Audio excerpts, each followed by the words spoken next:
নবান্ন কাঁপাতে হবে, ঠিক না ঠিক? আজকের আমার বিস্তারিত বক্তব্য নয়, আমি শর্টে কয়েকটা কথা বলবো।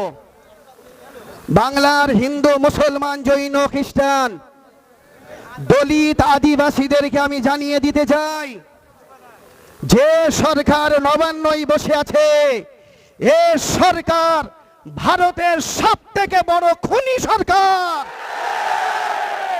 এ খুনি সরকারকে আগে এখান থেকে সরাতে হবে।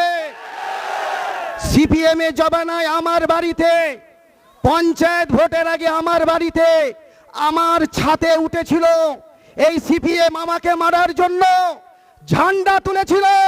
আর সেই দিনে আমার ফুরফুরা শরীফের পীর সাহেবরা, পীরজাদারা, বাংলার হিন্দু মুসলমান তাকে ঘাট ধরে 34 বছরের চেয়ারকে উল্টে ফেলে দিয়ে গিয়েছে।